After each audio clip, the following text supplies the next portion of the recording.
Hello everyone, my name is Dylan. My pronouns are he, him, his. I live and work in Los Angeles, California, and live within the land of the Tongva people. This is the exhibition room exhibit. Today, I'm going to explain a little bit more about what the idea of an alternative exhibition space means, with topics like displacement, beautification, public art, and the use of public and private space relevant to the Koreatown community.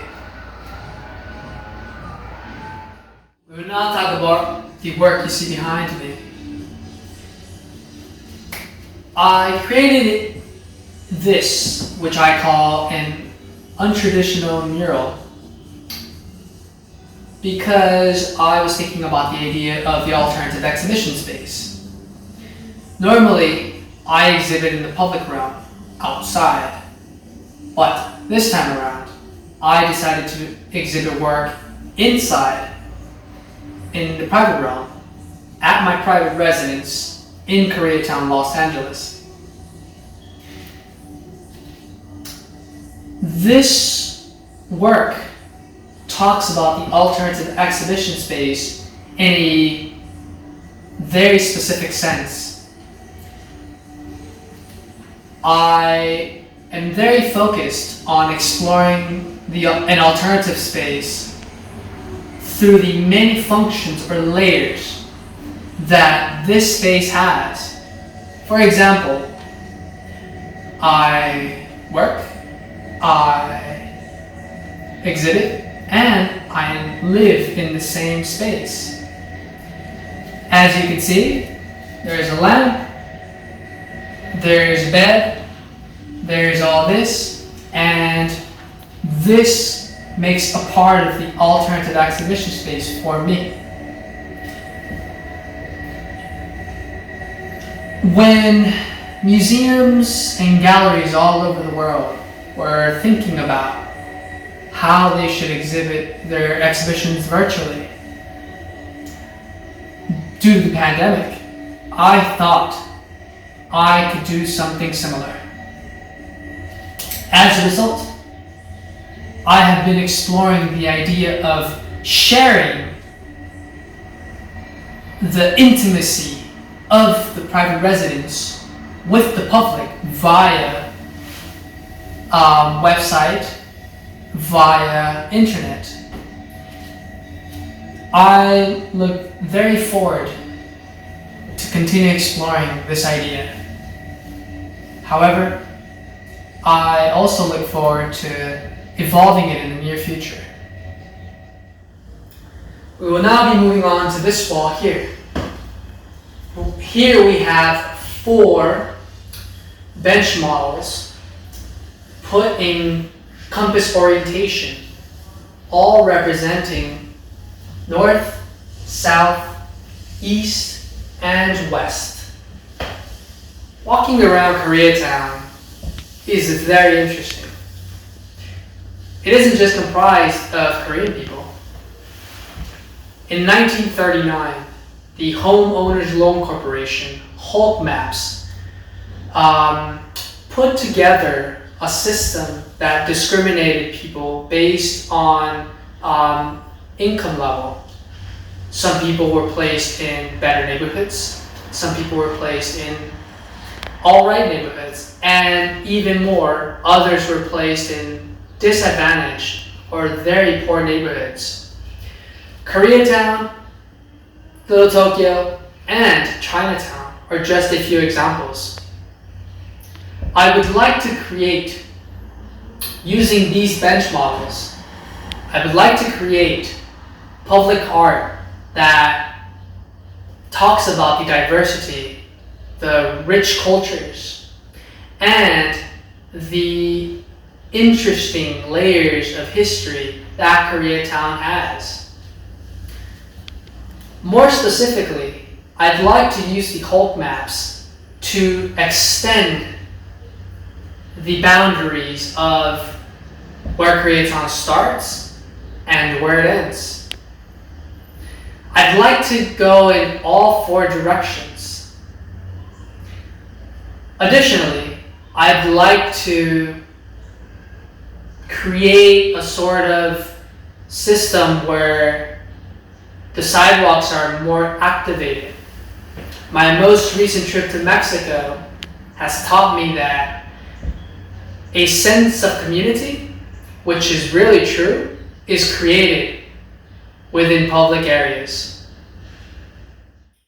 I wanted to show you one of the bench models that I actually did in 2020.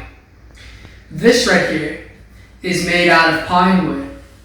It is glued with clear Gorilla Glue, and it is cut to the angle, as you can see, piece by piece. I wanted to create something functional, like a bench, but something sculptural and engaging, like a work of art.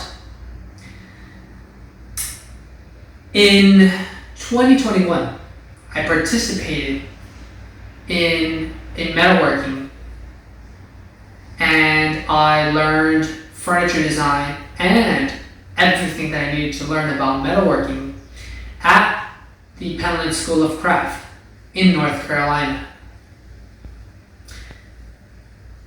About a month later, I participated in a 2-day residency at Cardboard City through Rediscover Center in Santa Monica, California. During the residency, I thoroughly explored cardboard, wood, and vinyl, creating a life-sized bench. I created bench model number 1, titled Bird, which I'm sure you have all seen from prior pictures. We will now be talking about the final wall. Here you see 4 digital photographs of the infamous Bryce Canyon National Park. In each image, you will see rock formations. They have been zoomed in to focus on the weathering, the materials, and the changes due to nature's building or destruction, so to speak. This is a similar process that is occurring in the Koreatown neighborhood due to gentrification and displacement. I'm specifically talking about the empty lots or empty parking spaces that we see.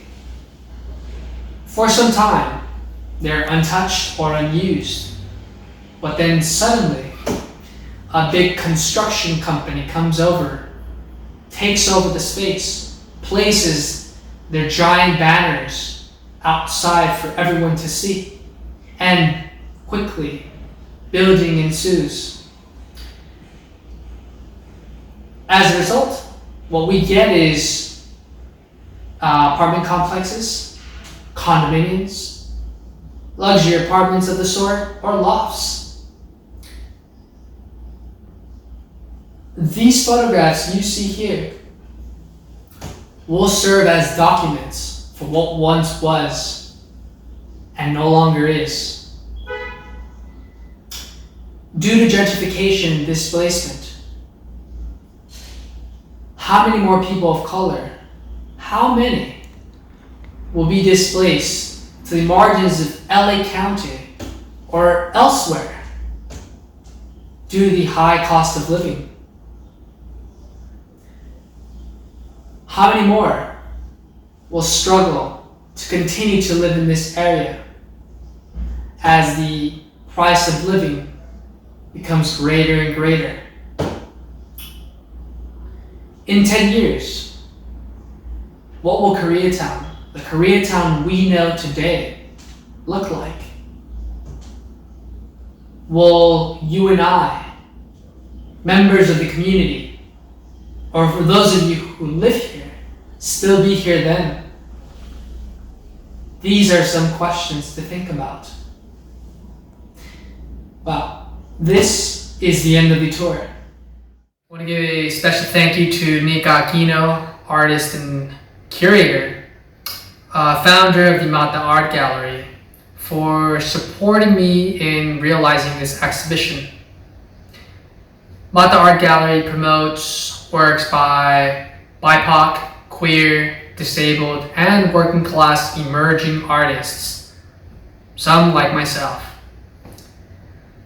Mata Art Gallery also gives 100% of all purchases directly to the artists themselves, and submission fees are never required. If you haven't done so already, please visit www.mataartgallery.org. That is MATAARTGALLERY.org. Also check out www.dillangarcia.com. That is DILLANGARCIA.com. You can also follow me on Instagram at Dillan_Garcia.